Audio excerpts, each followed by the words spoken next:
Bismillahirrahmanirrahim. Alhamdulillahirabbil alamin wa sallallahu wasallam ala sayyidina Muhammad wa ala alihi wa sahbihi ajma'in. Rabbi yassir wa la tu'assir, Rabbi tamim bi khair. Insyaallah kita akan mengambil masa sampai pukul 9.45. Hababana billah. Tadi pada masa kita buka puasa bersama, dalam dulang ada nasi dan juga ada bermacam-macam lauk pauk. Ikan asinnya ada atau ikan keringnya ada, kambingnya ada, kemudian lembu pun juga kayaknya ada. Jadi bermacam-macam jenis masakan yang alhamdulillah hampir boleh dipastikan ada di antara daripada kita yang makannya sampai habis, licin, tak sisa sedikit pun. Itu pun justru juga dengan tambahannya, tambah gulai lagi. Di tengah-tengah makan datang pula kambing golek, gitu sebutannya, kambing golek, sikat habis juga, dimakan sampai habis.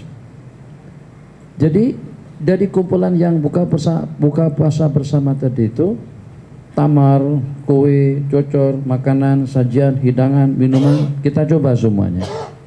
Kalau seandainya ada yang tidak mencoba dan juga tidak memakan hidangan yang tersedia semacam itu paling orang yang tidak sehat. Kecuali kalau orang yang tidak sehat fisikalnya ataupun juga seleranya atau pantang dengan itu dan ini. Kalau dengan orang yang sehat semuanya akan dimakan, semuanya akan dicoba. Kalau kita tidak makan sampai habis pun kita tidak tahu rasanya seperti apa. Kita gunakan juga falsafat yang sama dalam kehidupan kita di bulan yang mulia, pada detik-detik yang mulia, bersama kumpulan-kumpulan yang mulia yang datang ke rumah Allah, ke surau At-Taqwa ataupun juga ke masjid hanya untuk satu matlamat, hanya untuk satu tujuan, untuk ubudiyah, untuk beribadah, untuk meningkatkan ketakwaan dan kebaktian kita kepada Allah Jalla wa'ala, agar bagaimana dengan kita harus mampu untuk melayakkan diri kita masing-masing. Kalau dengan pertandingan yang berlangsung, pemain-pemain bola sepak ataupun juga tinju dengan gusti, dengan karate dan lain sebagainya, sebelum dengan mereka mengadakan pertandingan mesti akan beberapa waktu, seminggu, 2 minggu, 3 minggu, 4 minggu, sebulan, 2 bulan, untuk mereka mengadakan latihan supaya mereka nanti layak untuk bertanding, layak untuk bertarung. Apakah itu dengan gustinya, dengan tinjunya, atau juga dengan bola sepaknya. Ini dengan Piala Eropa yang sedang berlangsung sekarang ini pun juga dengan mereka buat latihan demi latihan supaya layak untuk merebut Piala Eropa. Nanti Piala Dunia pada beberapa waktu yang akan datang, kalau tidak silap ditulis di situ pada tahun 2018. Brazil apakah layak untuk naik lagi? Itu tergantung kepada persiapan mereka. Nah sekarang dengan kita sudah berada pada pusingan yang kedua, bukan putaran yang 32, bukan putaran yang 16 kelab, 16 kesebelasan, bukan juga 8. Kita sedang berada di pusingan 10 malam yang kedua. Sebentar lagi dengan kita akan naik. Siapa yang layak, siapa yang siap, dan siapa kira-kira yang memenuhi kriteria untuk berada pada pusingan yang terakhir, agar dengan kita mendapatkan kebebasan diri daripada api neraka. Maka dengan bahasa yang sangat-sangat sederhana tadi itu, minumannya biasanya kita coba, makanannya biasanya kita nikmati, hidangannya biasanya kita rasain atau kita rasakan, agar bagaimana supaya kita tahu rasa yang dengan kita tidak mau menyia-nyiakan sedikit pun daripada peluang dan kesempatan yang diberikan kepada kita. Ada peluang untuk diminum, nom. Ada peluang untuk dimakan, kan. Ada peluang untuk dilihat, hat. Ada peluang untuk diambil, ambil. Ada peluang untuk kita dapat, kita usahakan. Nah, kenapa juga tidak kita gunakan falsafat yang sama?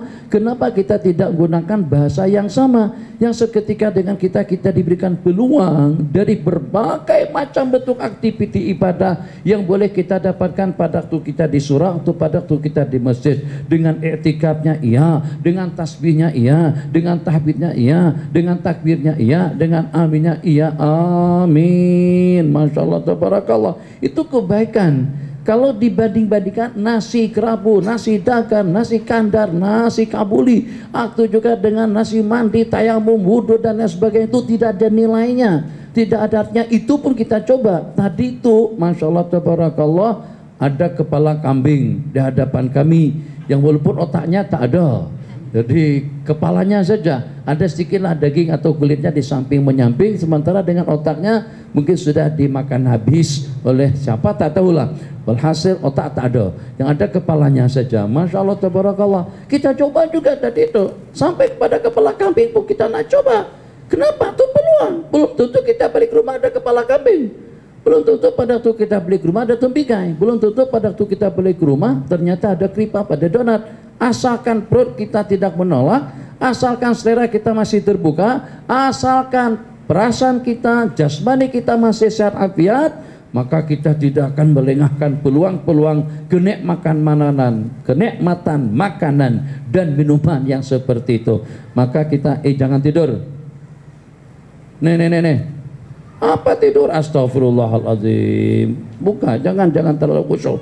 Bagi yang semangat di rumah Allah Jalla wa'ala, laparkah, mengantukkah, letihkah, lenukah, banyak problemkah, kalau ditunggang oleh bermacam-macam hutang dan problem pun, jangan kelihatan malas di hadapan Allah Jalla wa'ala. Sebab hanya dengan yang satu saja yang mampu untuk mengatasi segala-galanya. Muslimat, kalau handphone nomor rekam silakan, tapi kalau untuk WhatsApp matikan. Untuk selama kita di rumah Allah Jalla wa'ala, tak nak Allah tengok kita masih sibuk dengan dunia, sibuk dengan Facebook, sibuk dengan urusan komunikasi, sibuk dengan hal ehwal yang sampai mengganggu ketenangan, ketentraman hati dan kepentingan ibadah kita. Di saat kita menjadi tetamu Allah Jalla wa'ala, alhamdulillah kita diberikan kemudahan untuk datang, alhamdulillah kita diberikan kemudahan untuk bersama, alhamdulillah dengan kita dipilih dengan taufik dan hidayah daripada Allah Jalla wa'ala, sehingga tidaklah salah sangat, tidak jadi masalah bahkan untuk kita melangkahkan kedua belah kaki kita untuk kita datang ke rumah Allah Jalla wa'ala. Maka sebagaimana dengan kita di depan makanan tadi itu dengan parah dan bahagianya seronok, belum dimakan lagi kita sudah terasa nikmat. Alhamdulillah, ada gulai, ada kambing, ada lembu, ada kacang, ada nasi, kemudian juga ada tembikai, ada apa tadi itu, ada kue, ada tamar pun jenisnya macam-macam, ada yang hak besar katanya itu Palestini, ada yang kurus tapi lembut nyaman. Alhamdulillah, semuanya ada. Allah bagikan segala-galanya. Nah, jadi pada waktu kita datang kemari, seakan-akan dengan kita ingin memperlihatkan betapa kerdilnya aku, betapa lemahnya aku, yang walaupun aku ini menteri, yang walaupun aku ini presiden, yang walaupun aku ini sultan, yang walaupun aku ini dengan gelaran yang bermacam-macam bentuk, yang bermacam-macam sebutan, tapi tetap aku tidak terkaya dengan rahmat-Mu ya Allah. Tetap saja aku tidak terkaya daripada makanan. Mana mungkin kita hidup tanpa makanan? Mana mungkin dengan kita hidup tanpa minuman? Mana mungkin dengan kita hidup tanpa udara? Mana mungkin dengan kita hidup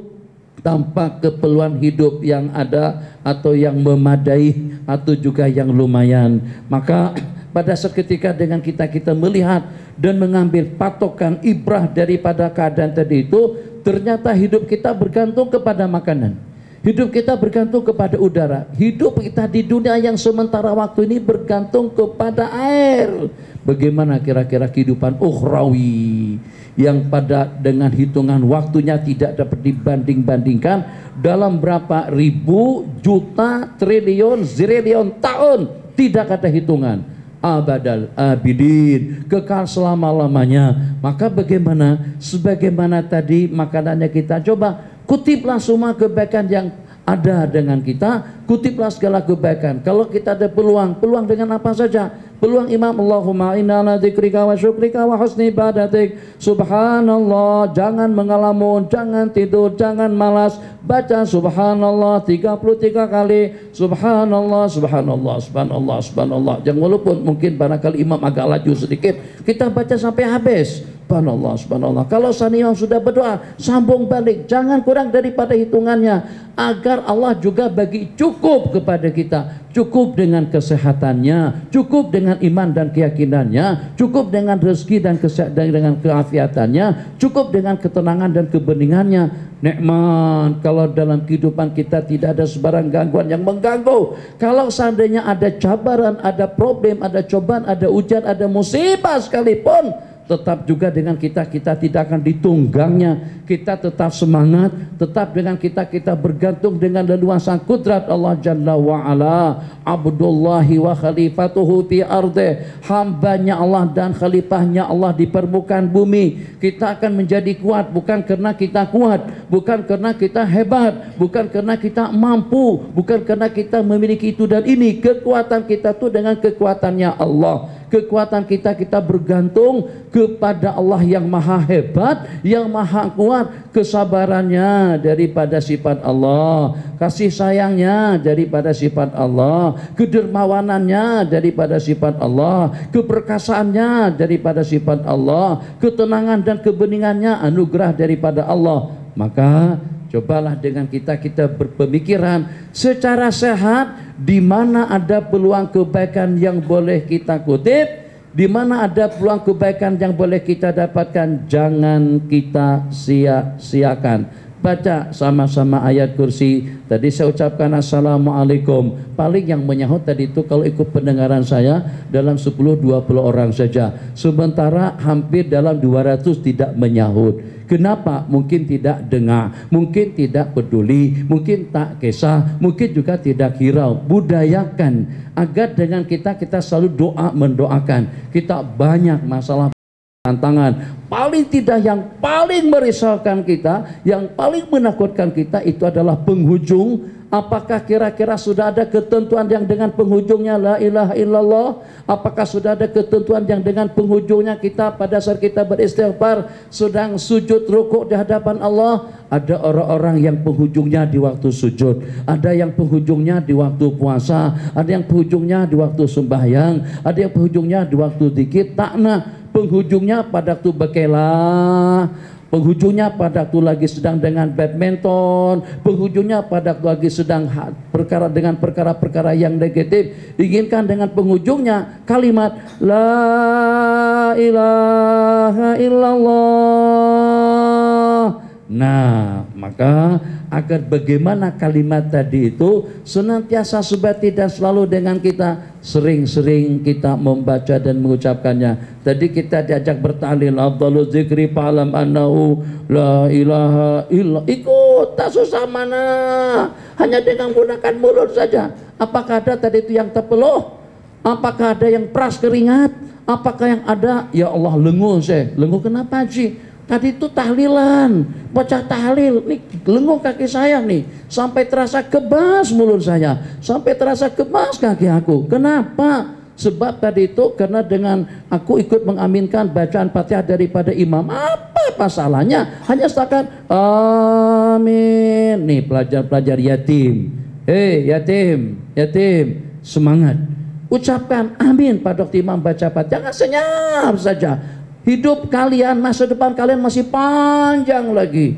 Sekolah belum selesai, hafalan belum selesai, calon istri belum ada, keperluan hidup belum terpenuhi, rumah tak ada, motor tak ada, kereta tak ada, dan yang lebih penting daripada itu segalanya, hidayah dan petunjuk daripada Allah. Maka sertakan diri dengan orang-orang yang mendapatkan petunjuk, sertakan diri dengan orang-orang yang mendapatkan belayan kasih sayang daripada Allah. Sertakan diri dengan orang yang berzikir, sertakan diri dengan orang yang semangat dalam beribadah, yang semangat dalam menyebut nama Allah, yang semangat dalam rangka untuk mengabdikan diri. Masya Allah, tabarakallah.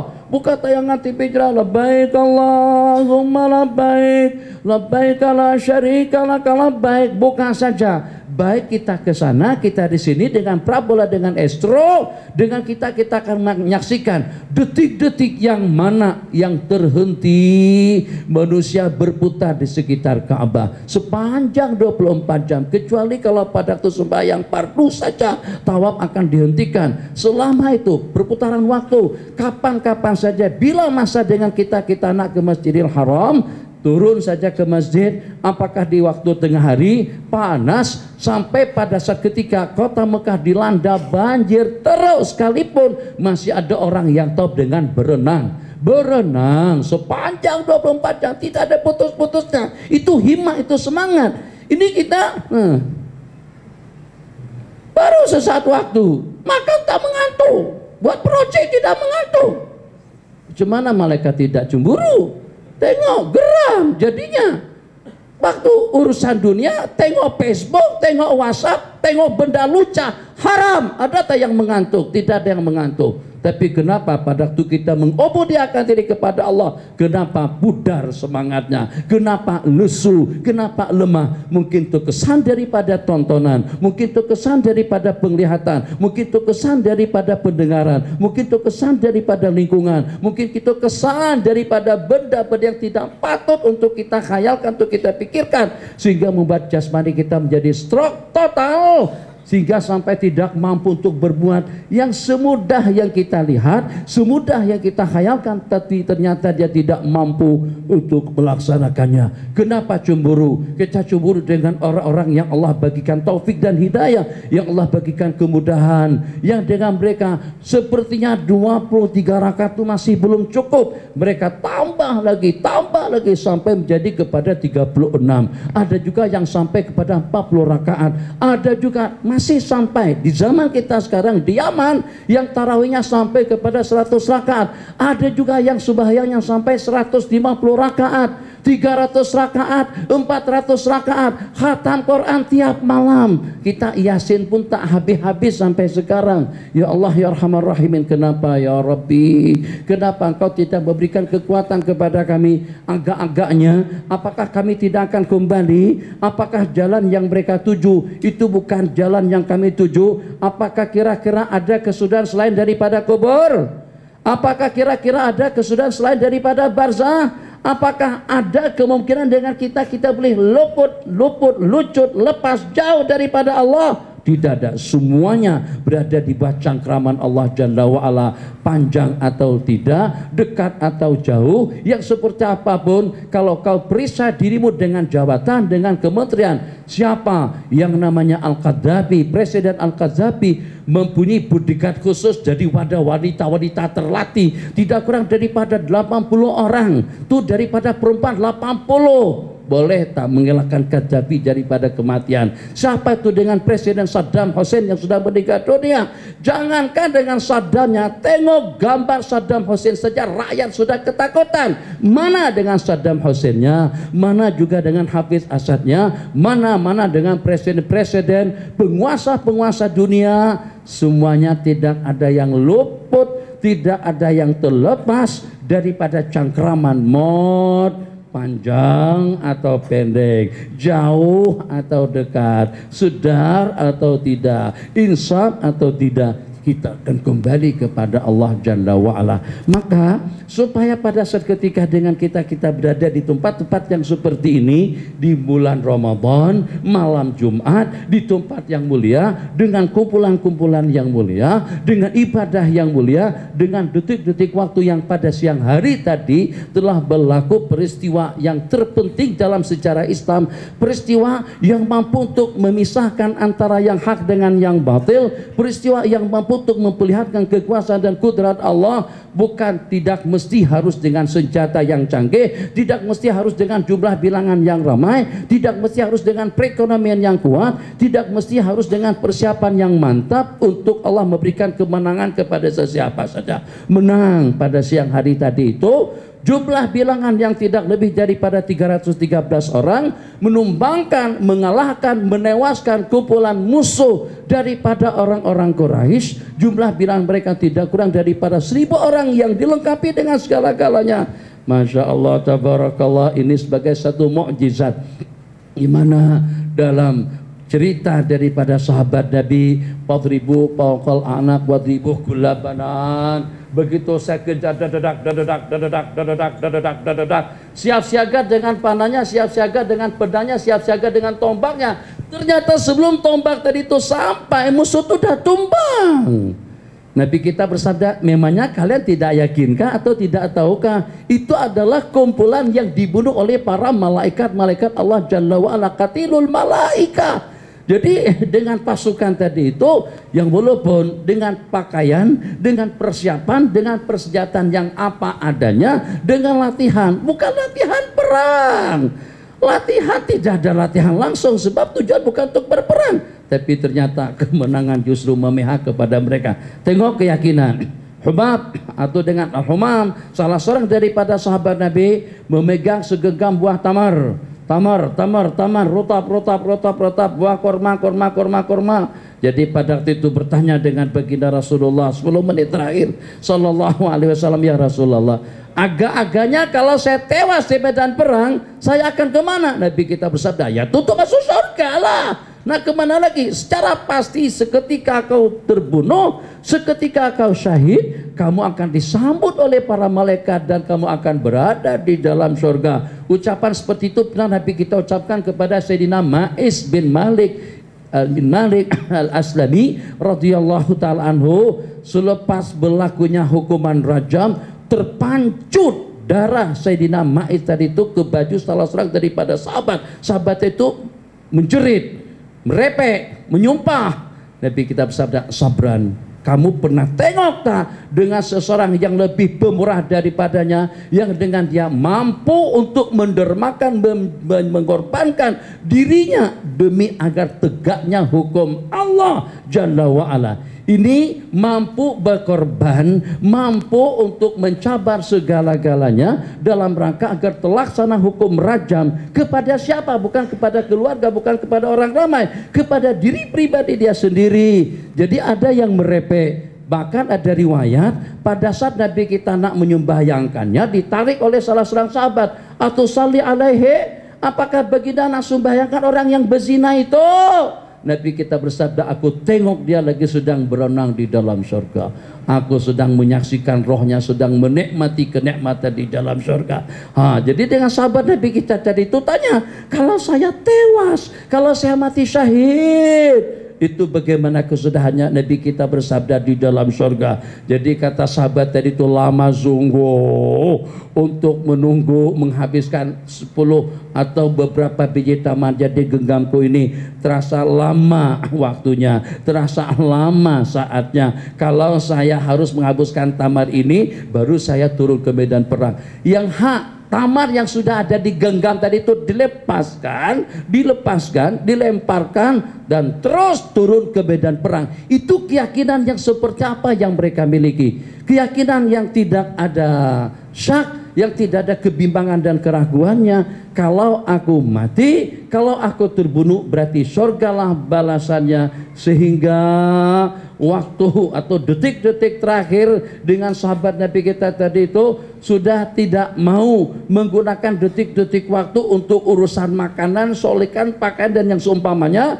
Lepaskan segenggam buah tamar agar mendapatkan anugerah surga secepatnya. Ini salah seorang daripada mereka, Masya Allah tabarakallah, salah satu daripada sahabat Rasulullah sallallahu alaihi wasallam yang dengan keyakinannya, yang dengan keimanannya meyakini dan mempercayai bahwasanya kalau pada waktu dengan kita berada di tempat-tempat yang seperti ini, kita bersama dengan para malaikatul kiram. Salah seorang daripada mereka sahabat Nabi kita yang bernama, siapa yang tahu nama sahabat Nabi kita yang senantiasa disalami oleh para malaikat? Sayyidina Imran ibn Husain radhiyallahu ta'ala anhu. Jadi dengan kita tidak nampak. Memang kita ini siapa? Kita ini terhijab dengan macam-macam penghijab, terdidik dengan macam-macam tirai yang berdinding pandangan mata batin dan juga pandangan mata hati kita. Sayyidina Imran ibn Husain begitu saja masuk ke rumah, Assalamualaikum, Assalamualaikum, Assalamualaikum. Ucapan salam itu daripada sudut menyudut, samping menyamping rumah beliau disalami oleh malaikatul kiram. Asbab musababnya itu adalah penyakit bawasir. Ya Allah ya Arhamar Rahimin, kalau seandainya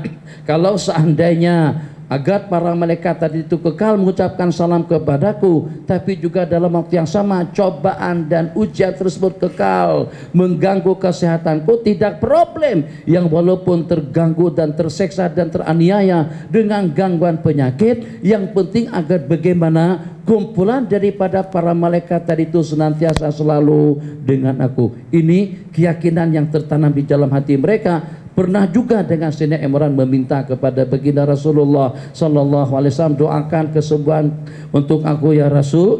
Nabi kita doakan sembuh, hilang bawasir, sembuh secara total. Tapi sudah tak ada lagi ucapan assalamualaikum, udah senyap, udah sepi, dah tak kedengaran lagi. Ya Allah, rindunya dengan ucapan salam. Salam jangan tidak disahut. Assalamualaikum, sejahtera kalian. Jangan saya saja yang mendoakan sejahtera kalian, doakan juga orang lain agar sejahtera. Kalau sejahtera insya Allah tidak akan bercabut selepas 4 kali salam. Kalau sejahtera insya Allah tidak akan dibapit dengan kejanggalan dan kesalahan. Kalau sejahtera insya Allah akan senantiasa selalu terpelihara daripada problem dan juga daripada segala gangguan. Kalau sejahtera insya Allah aman dunia dan akhirat. Kata salah seorang daripada sahabat kami dari Terengganu pada masa pengajian di Masjid Kristal.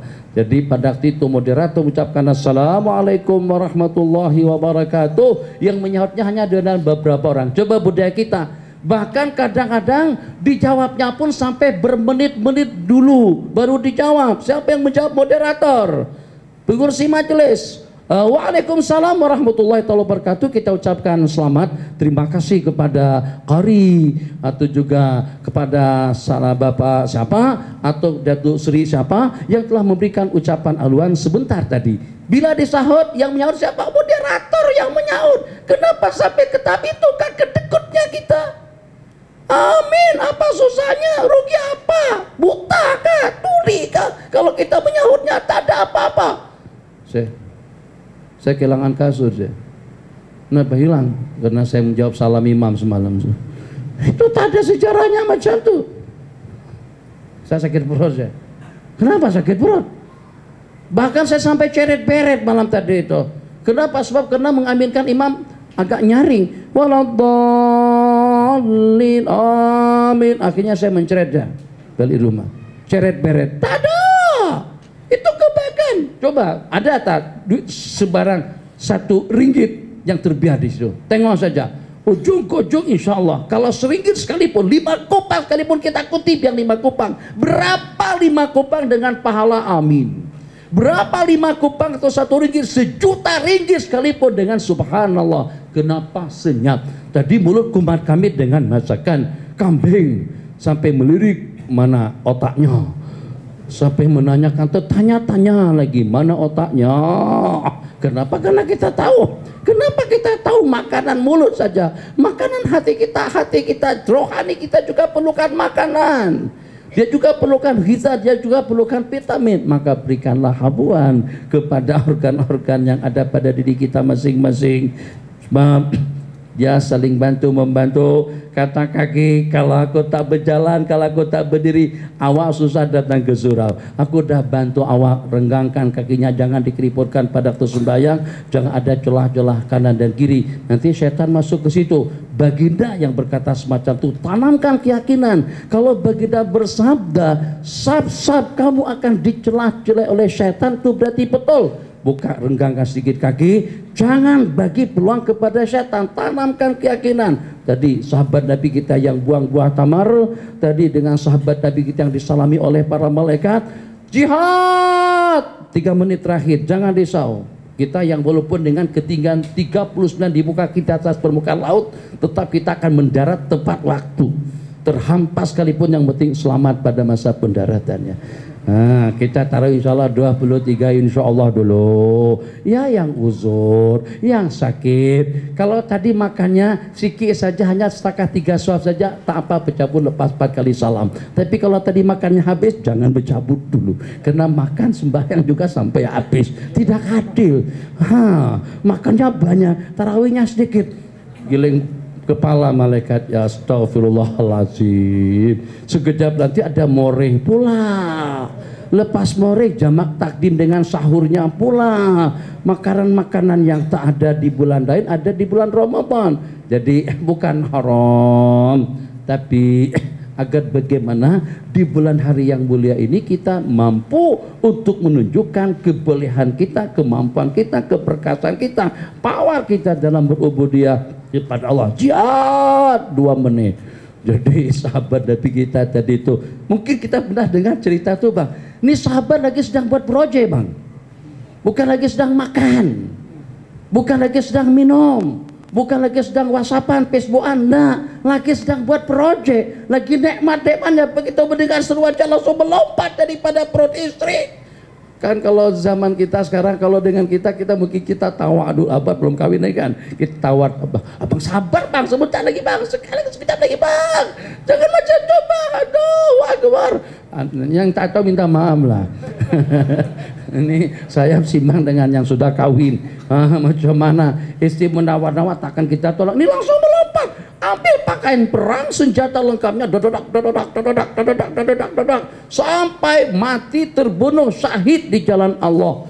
Para sahabat jadi heran dan pelik saat ketika Nabi kita memberitahukan itu dengan sahabat kita lagi sedang dimandikan oleh para malaikat-malaikat Allah Jalla wa'ala. Jadi Nabi kita pun tertanya-tanya atas tujuan apa dan kenapa, dan juga atas pertimbangan apa para malaikat turun ke dunia untuk memandikannya secara khusus. Tanya sama sang istri tercinta. Jadi kata sang istri tadi itu, suami saya begitu saja mendengar seruan jihad langsung melompat daripada perutku atau daripada tubuhku dan mengambil pakaian perangnya dengan senjata lengkapnya dan berjuang di jalan Allah. Itu pengorbanan dan perjuangan yang telah diperlihatkan oleh para sahabat Nabi. Kita tinggal mencicipi, tinggal menikmati, tinggal merasakannya, tinggal memakannya saja lagi. Jadi kita tidak perlu berperang sebagaimana pada waktu dengan mereka. Kita tidak perlu menjaga strategik itu dan ini sebagaimana yang mereka alami pada saat ketika itu. Tinggal diamalkan, tinggal dilaksanakan, tinggal dipraktekkan. Takkan dengan baginda sampai merayu-rayu, memohon-mohon, meminta-minta kepada kita. Nabi kita bersabda, idza ammanal imamu fa'aminu. Apabila imam mengucapkan amin 1/2 menit, ucapkan amin. Itu Nabi kita merayu kepada umat. Syafaatnya baginda yang kita harapkan, pertolongannya beliau yang kita harapkan, dan juga dengan bimbingan beliau yang membimbing kita di sepanjang hidup. Setengah susuku menit terakhir Nabi kita bersabda, bodan, sohkan, celaka, binasa, sebinasa-binasanya siapa ya Rasulullah? Orang yang berjumpa dengan bulan Ramadan tapi tidak terampunkan dosa kesalahannya. Jadi kita kutip segala kebaikan daripada apa saja dengan kita bagi tumpuan sepenuhnya. Handphone, WhatsApp jangan sampai mengganggu kita pada waktu kita beribadah dan pada waktu kita berkomunikasi dengan Allah. Yang walaupun atas tujuan untuk selfie tetap juga jangan, sebab selfie itu akan mengganggu ketenangan hati dan juga ketenangan batin dan akan merusak ibadah kita. Ibadah kita tidak selama-lamanya, Ramadan tidak selama-lamanya, di masjid tidak selama-lamanya, berzikir juga tidak selama-lamanya. Maka yang sedikit daripada yang sedikit tadi itu, maka kita usahakan agar tidak tercemarkan dengan gangguan apa saja. Sedikit tapi murni dan berkualiti, yang sehingga dengan cahaya dan juga dengan ketulusan dan keikhlasan kita dalam melaksanakannya, Allah berkenan untuk menganugerahkan segala-galanya. Layak pada 3 malam nanti kita akan masuk pada pusingan yang terakhir untuk mendapatkan kebebasan diri daripada api neraka. Hada wabillahi taufik, amin. Rabbana atina fid dunya hasanah wa fil akhirati hasanah wa qina adzabannar, amin. Walhamdulillahi rabbil alamin.